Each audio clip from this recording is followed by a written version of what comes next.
할렐루야. 점심 식사 맛있게 하셨습니까? 우리 오후에도 동일하게 한번 인사할까요? 오후에도 너무 아름다우십니다. 우리 한번 더 인사하겠습니다. 억지로 하시는 거 아니시죠? 너무 쑥스러워 하십니다. 정말 아름다워 보이시는 거 맞으시죠? 우리가 사람의 눈으로 보면 똑같은지 모르겠습니다. 연세 드신 분들 늘 어르신들 그렇게 얘기하시거든요. 이렇게 다 늙어서 다 쭈그레져 갖고 뭐가 이쁘냐고. 근데 외모의 아름다움을 넘어서 주님 안에 거하고 하나님의 은혜 받기에 그 미소와 그 모습이 아름답게 비춰지고 보여지는 줄 믿습니다. 여러분, 우리가 그렇게 서로를 그렇게 아름답게 보일 수 있도록, 또한 하나님께서 아름다운 교우로 그렇게 만들어 가실 수 있도록 서로가 항상 은혜 안에 거하고 사랑과 섬김으로 하나님께 칭찬받는 그런 우리 복된 성도, 우리 병성교회 모두가 되실 수 있기를 주님의 이름으로 축복합니다. 여러분, 오늘 본문은 세 가지 말씀으로 나누어져 있습니다. 그렇지만 이 세 가지 말씀으로 다 분리되지만 이 말씀은 세 가지로 다 다른 뜻, 다른 주제가 아니라 앞에 나오는 오늘 말씀 이 21장 초반에 나오는 성전 정화의 말씀으로 시작해서 모두 다 긴밀한 주제로 이어져 있는 말씀이라고 할 수 있습니다. 그렇다면 오늘 예수님께서 이 말씀을 통해 과연 우리에게 무엇을 말씀하고자 하는 것일까요? 먼저 오늘 본문 18절부터 시작되는 말씀에는 열매 맺지 못하는 무화과 나무에게 저주하시는 말씀으로 소개를 하고 계십니다. 그 말씀 우리 다시 한번 읽어보겠습니다. 18절과 19절 말씀입니다. 오늘 우리 함께 읽은 말씀 초반에 18절 19절 우리 같이 읽겠습니다. 시작. 이른 아침에 성으로 들어오실 때에 시장하신지라 길가에서 한 무화과 나무를 보시고 그리로 가사 잎사귀 밖에 아무것도 찾지 못하시고 나무에게 이르시되 이제부터 영원토록 내가 열매를 맺지 못하리라 하시니 무화과 나무가 곧 마른지라. 아멘. 여러분, 예수님은 전날에 성전 정화를 하시고 다음 날에 일어나셔서 아침이 되어 이제 시장하시기 시작했습니다. 그래서 배가 고프니 이제 무화과 나무를 찾아가 먹을 것을 찾았습니다. 근데 이 무화과 나무가 어땠다는 겁니까? 무엇이 없었다고요? 열매가 없었습니다. 그래서 예수님은 이 열매 맺지 못하는 무화과 나무를 저주하셔서 무화과 나무가 곧 마르도록 그렇게 만드셨습니다. 근데 여러분, 사실 이 무화과 나무는 어떻게 보면 억울한 나무라고 할 수 있습니다. 왜냐하면 지금 예수님이 이 무화과 나무의 열매를 찾는 시기에는 열매를 맺지 않는 시기였기 때문입니다. 여러분, 예수님이 예루살렘을 입성하신 이때가 어떤 절기가 다가오는 절기입니까? 제자들과 식사하실 때 어떤 절기 때문에 식사하셨죠? 유월절이어서 식사를 하셨습니다. 유대인들의 유월절은 우리의 달력으로 보면 3월에서 4월 사이로 되어 있습니다. 근데 이스라엘의 무화과 나무의 이 열매가 맺는 시기는 6월이 되어서야 열매를 맺는다는 겁니다. 그 이전에 열매도 잠깐 있지만 이 열매를 무엇이라 하느냐? 돌무화과라고 합니다. 먹어도 맛이 안 나고 달지가 않습니다. 그래서 실제로는 과실로 생각하지도 않고 이때는 과실이 맺지 않는 것으로 그렇게 본다는 것입니다. 그렇기 때문에 지금 무화과 나무에 무화과 열매가 없는 것이 당연한 것인데도 예수님은 지금 이 무화과 나무를 야단치시며 저주하셔서 말라버리게 그렇게 만들고 계신다는 겁니다. 여러분, 이 모습 표면적으로만 보면 어떻게 보면 예수님이 참 짓궂은 모습처럼 그렇게 비춰집니다. 자신이 배가 고프다고 아직 열매가 열리지도 않는 시기에 와서 무화과 나무에 열매가 없다고 나무를 저주해서 말라버리게 하시다니 예수님이 꼭 성격이 급하고 변덕스러운 분처럼 우리가 그렇게 보여지고 있습니다. 하지만 여러분, 이 말씀은 그런 예수님의 변덕스럽고 성격 급한 그것을 우리에게 보여주는 본문이 아니라 예언자적 상징의 행동을 보여주는 말씀이라고 할 수가 있습니다. 지금 무화과 나무는 잎만 무성하고 열매가 없는 나무라고 우리에게 소개를 하고 있습니다. 19절에 보시면 잎만 무성하다라고 그렇게 말씀합니다. 여러분, 구약에는 열매 맺지 못하는 무화과 나무, 잎만 무성한 그 나무를 가끔 소개를 하는데 이 나무를 누구와 빗대어서 이야기하느냐? 바로 열매 맺지 못하는 이스라엘을 설명할 때 우리에게 말씀합니다. 주로 예언서에서 이 열매 맺지 못하는 무화과 나무를 하나님께서 마르게 하신 것처럼 그렇게 악하고 순종의 열매가 없는 이스라엘을 심판하실 때 이 무화과 나무를 상징적으로 우리에게 말씀을 하신다는 겁니다. 전날에 예수님은 성전 정화를 하셨습니다. 하나님이 기도하는 집을 강도의 소굴로 만들었다고 이 이스라엘의 유대인들의 종교 지도자들을 책망하시며 그렇게 말씀하셨습니다. 그렇게 이스라엘 백성에게 신앙의 열매를 맺고 항상 경건과 거룩함으로 하나님의 말씀을 전하며 순종의 삶을 살아야 될 제사장들과 서기관들이 이렇게 잎만 무성한 나무처럼 겉모습만 번지르한, 겉으로만 거룩한 척 하나님을 잘 믿는 것처럼 하고 있는 이들을 지금 무화과 열매 맺지 못하는 무화과 나무라고 그렇게 책망을 하시는 것입니다. 무화과 나무는 당연히 철에 따라만 열매 맺는 것이 당연하지만 그러나 하나님의 말씀의 열매를 맺는 사람은 어떻다는 겁니까? 철에 따라 기다리고 그것에 우리가 미루거나 철에 따라만 은혜를 주는 게 아니라 항상 경건의 모습으로 준비되어 하나님의 백성에게 하나님의 은혜를 끼쳐야 하는 사람들이 바로 하나님의 일꾼이라는 겁니다. 그런데 이들은 메시아만 기다리고 있고 정작 우리를 구원하시는 예수님이 오셨음에도 불구하고 너는 아니라고, 너는 우리와 상관없다고, 너일 수가 없다고, 우리가 생각하는 메시아와 그리스도는 내가 만족하고 내가 기뻐하는 사람이어야 된다라고 생각하며 예수님을 거부하고 있었다는 겁니다. 그렇게 순종의 열매가 없는 종교 지도자들과 그러한 백성들을 책망하시기 위해 예수님은 지금 상징적으로 보여주시기 위해 무화과 나무를 저주하시며 그렇게 마르도록 만들고 계신다는 것입니다. 그런데 참 안타까운 것은 이런 무지함은 예수님의 제자들도 마찬가지였다는 겁니다. 비록 제자들은 예수님을 따르고는 있지만 예수님의 이 책망의 의미를 깨닫지 못하고 예수님께 무엇을 요청합니까? 이 기적을 어떻게 이루을 수 있는지 이 기적에만 관심을 두고 예수님께 질문을 하고 있습니다. 제자들은 무화과 나무가 말라버리는 것을 보고 어떻게 해서 이런 기적이 가능한 것입니까? 라고 질문을 합니다. 그런데 예수님께서는 참 친절하시게도 어떻게 대답하십니까? 이 무지한 제자들을 책망하시지 않으시고 친절히 이들에게 어떻게 하면 이 기적이 이루어지는지를 가르쳐주고 계십니다. 우리 그 말씀 보겠습니다. 22절 말씀입니다. 22절 같이 읽습니다. 시작. 너희가 기도할 때에 무엇이든지 믿고 구하는 것은 다 받으리라 하시니라. 아멘. 22절도 동일한 의미로 길게 얘기하신 겁니다. 여러분 지금 예수님은 우문현답으로 대답을 해주고 있습니다. 지혜롭지 못한 미련한 질문을 했지만 예수님은 지혜롭게 대답을 하고 계신다는 겁니다. 왜냐하면 앞에 예수님은 하나님께 기도하는 집을 정화하셨습니다. 유대인들은 하나님의 집 성전에서 기도하면 하나님께서 들어주시고 응답하여 주신다라고 믿고 있었던 사람들입니다. 그렇게 유대인들은 성전을 중심으로 모였고 성전에서 하나님을 만날 수 있다라고 생각을 했습니다. 그런데 예수님은 지금 어떻게 말씀하십니까? 그 성전이 아니라 믿고 구하는 사람이 하나님께 응답받는다라고 우리에게 말씀해 주고 있다는 것입니다. 믿음 없이 건반 번지르한 그런 불신앙의 열매 맺지 못하는 신앙인의 모습이 아니라 성전에만 가면 당연히 내가 구원받겠지, 율법만 있으면 구원받는다라고 착각했던 유대인과 같은 삶이 아니라 우리 주님을 진정으로 구주로 믿고 고백하며 하나님을 의지하여 기도하며 간구할 때 하나님께서 이 기적과 놀라운 은혜와 구원을 우리에게 내려주심을 예수님이 이 말씀을 통해 우리에게 설명을 해주고 계시는 것입니다. 너희가 열매가 없어서 말라버리는 믿음 없는 저 제사장들과 서기관들과 같은 사람이 아니라 우리의 참된 성전 되시는 예수 그리스도를 믿고 고백함으로 하나님의 은혜를 경험하라는 것입니다. 여러분 이런 예수님의 열매와 믿음에 대한 말씀은 뒤에서도 계속 이어지고 있습니다.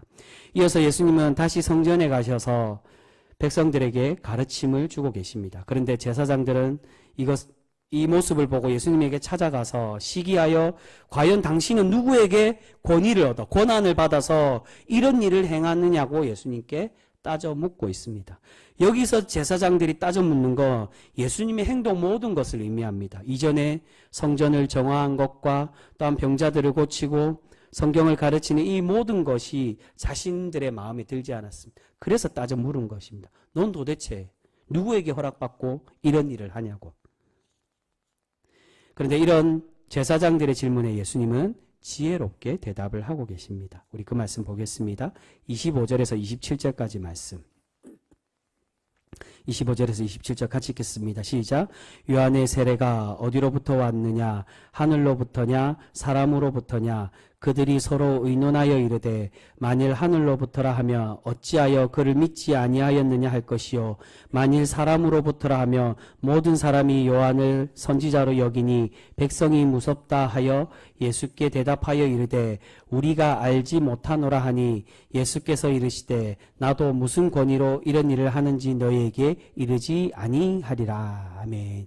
예수님은 세례 요한을 예를 들어서 설명을 하십니다. 요한이 어디서부터 온 사람이냐고 질문을 합니다. 그런데 만약 제사장들이 하늘로부터 왔다면, 즉 하나님께로 온 사람이라면 그렇게 대답을 하면 왜 너희들은 요한을 믿지 않느냐라고 책망할 것이고, 반대로 사람에게서 왔다고 하면 많은 사람들이 세례 요한이 하나님의 선지자라고 생각하고 있었기 때문에 백성들에게 비판받고 공격받을까 봐 그것이 겁이 나서 대답을 못하고 있었습니다. 오늘 오전에 말씀한 것처럼 사울과 같은 모습입니다.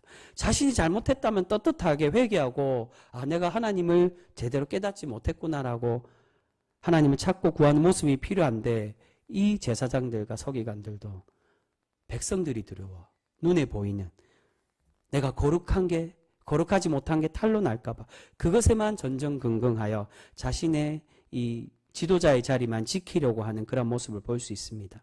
그래서 겨우 대답한다는 말이 무엇입니까? 내가 어디서 왔는지 모르겠다라고 대답을 하고 있습니다. 여러분, 이것이 바로 입만 무성한 열매 맺지 못하는 신앙인의 모습이라고 할 수 있습니다. 겉은 거룩한 척, 하나님을 믿는 척하지만 자신보다 인기가 많고 옳은 말을 하면 그 사람을 시기하고 미워하고 깎아내리려고 한다는 것입니다. 그러고서는 옳은 말씀에 순종하지 않고 회개하지도 않고 있었습니다. 여러분, 오늘 우리 주님은 이런 눈이 있어도 보지 못하는 사람, 귀가 있어도 들으려고 하지 않는 사람, 이런 사람이 입만 무성하고 열매가 없는 사람이라고 그렇게 말씀하고 계십니다. 그리고 이들을 하나님께서 말라버리도록 저주하신다라고 예수님이 지금 책망하고 계시는 것입니다. 그런데 이런 사람들과 다르게 예수님은 이어서 말씀하실 때 하나님께 구원받고 용서받을 수 있는 사람이 있는데 그 사람이 어떤 사람이냐, 과연 어떤 사람인지를 이어서 비유로 우리에게 소개를 해주고 있습니다. 이어서 나오는 비유의 말씀이 예수님께서 포도원 주인에게 두 아들이 있는데 두 아들에게 어떤 명령을 합니까? 맏아들에게 포도원에 가서 일을 하라고 그렇게 명령하니 맏아들은 처음에는 제가 가겠습니다라고 대답은 했지만 어떻게 했다는 겁니까? 순종하지 않았습니다. 근데 반대로 둘째 아들은 어떻게 했습니까? 처음에는 아버지 싫다고 나는 안 가겠다라고 그렇게 말하였지만 나중에는 시간이 지나 뉘우치고 아버지의 말대로 포도원에 가게 되었다는 것입니다. 근데 여러분, 지금 이들이 누구와 같다고 말씀하십니까? 말만 하고 순종하지 않는 사람은 입만 무성하고 겉만 번지르한 열매가 없는 제사장들, 이 서기관들과 장로들과 같은 사람들이고, 반대로 가기 싫다고 말은 하였지만 이후에는 뉘우치고 순종한 사람은 세리들과 창기들과 같은 그러한 사람이라고 말씀하고 있습니다. 우리 그 말씀, 오늘 마지막에 나오는 말씀 같이 읽겠습니다. 31절과 32절 말씀입니다. 31절 32절 우리 같이 읽습니다. 시작. 그들 중에 누가 아버지의 뜻대로 하였느냐? 이르되 둘째 아들이니이다. 예수께서 그들에게 이르시되 내가 진실로 너희에게 이르노니 세리들과 창녀들이 너희보다 먼저 하나님의 나라에 들어가리라. 요한의 의의 도로 너희에게 왔거늘 너희는 그를 믿지 아니하였으되 세리와 창녀는 믿었으며 너희는 이것을 보고도 끝내 뉘우쳐 믿지 아니하였도다. 아멘. 여기서 세례 요한의 의의 도로 왔다는 말은 옳은 길을 보여주었다는 겁니다. 의로운 모습, 의의 길, 의의 도로. 그래서 의의 도로라고 표현합니다. 옳은 길을 보여주고 그렇게 우리에게 제시하여 줬는데, 근데 제사장들과 이 종교 지도자들은 어떻게 했다는 것입니까? 그 길을 따르지 않고 회개하지도 않았다는 것입니다. 그런데 그와 반대로 세리와 창녀는 어떻습니까? 요한의 가르침을 믿고 회개하여 하나님께로 돌아오고 있다는 겁니다. 그렇게 이들은 너희들보다도, 너희 제사장들보다 먼저 하나님의 나라에 들어가게 될 것이라고 말씀해 주고 계십니다. 이전에 예수님이 말씀하신 것처럼 먼저 된 자가 나중되고 나중된 자가 먼저 된 것처럼 오늘 아들의 이야기가 바로 그겁니다. 처음에는 가지 않겠다라고 나중된 이들이 주님께 지금 회개하고 돌아온 그들이 하나님의 먼저 된 자가 된다는 겁니다. 근데 처음에는 믿는 것처럼 하고 내가 종교 지도자라고 직분을 가졌다고 목사라고 그렇게 겉만 번지르하게 신앙생활을 하는 사람들은 그 중심에 진정한 회개와 하나님의 은혜와 말씀이 없으면 결국 나중된 자로 그 하나님의 천국의 구원에 탈락되는 자로 세워지게 될 것을 우리에게 말씀합니다. 네, 여러분 여기서 우리가 조금 오해할 수 있는 게 31절에 보시면 너희가 먼저 들어간다라고 그렇게 말씀하십니다. 그러니까 세리와 창녀가. 근데 너희가 먼저 들어간다는 거 세리와 창녀가 먼저 들어가고 나중에 너희 제사장들도 들어갈 수 있다. 그것을 말씀하는 게 아닙니다. 너희는 들어갈 수 있다라고 믿었지만 회개하지 않고 순종하지 않은 열매가 없는 너희에게는 하나님의 나라가 보장되지 못함을 우리에게 말씀하고 있습니다. 여러분 세리가 어떻게 회개하는 사람입니까? 누가복음 18장에 보면 예수님께서 세리의 모습에 그 겸손한 모습을 설명하십니다. 세리는 차마 눈을 들어 하늘을 쳐다보지도 못하고 가슴만 치며 하나님께 나는 죄인이라고 나를 불쌍히 여겨달라고 겸손히 회개하는 그러한 사람이었습니다. 여러분 우리 주님은 바로 그렇게 열매 맺는 사람, 신앙의 열매, 하나님의 은혜로 다시금 회복하고 회개하여 돌아오는 그러한 사람이 되기를 우리에게 바라고 계십니다. 겉으로는 자신이 거룩한 것처럼 나는 교회에 잘 나오고 열심히 신앙생활하니까 구원이 보장되었고 하나님의 복을 받을 것이라고 교만하게 착각하는 것이 아니라 세리와 창기와 같이 자신이 죄인임을 깨닫고 비록 오늘은 죄인일지라도 늦게라도 뉘우치고 하나님의 부르심에 순종하는 백성이 되기를 우리에게 원하고 계시는 것입니다. 사랑하는 성도 여러분, 우리는 과연 어떠한 사람입니까? 입만 무성한 무화과 나무입니까? 아니면 열매 맺고 있는 순종의 성도입니까? 제사장들과 서기관들처럼 하나님의 집이라고 교회에 나와서 기도는 하지만 진심으로 회개하지 못하고 순종하지 못하는 그러한 열매가 없는 혹여 그런 신앙인들은 아니십니까? 여러분 이제 우리 주님은 우리가 열매를 풍성히 맺는 참 신앙인이 되기를 원하고 계십니다. 오늘 예수님께서는 그렇게 말만 하는 사람이 아니라 오늘은 실패하고 넘어져도 뉘우치고 돌아와 순종의 열매 맺는 사람이 천국에서 들어갈 수 있는 사람이라고 그러한 사람이 되라고 우리에게 요구하시며 말씀하고 계십니다. 아무쪼록 우리가 그렇게 겉만 화려한 입만 무성하게 피어나는 요란한 나무가 아니라 복된 열매를 많이 맺는 순종의 성도 모두가 되실 수 있기를 소망합니다. 우리가 그렇게 열매 맺는 성도가 될 때 하나님께서 우리를 기뻐 받으시고 날마다 우리를 칭찬하시며 날마다 우리를 복되게 하여 주실 줄 믿습니다. 그런 복된 성도로 살아가실 수 있는 우리가 진정으로 주님의 열매 맺는 삶. 이전에는 열매를 전도로 많이 그렇게 이야기를 했습니다.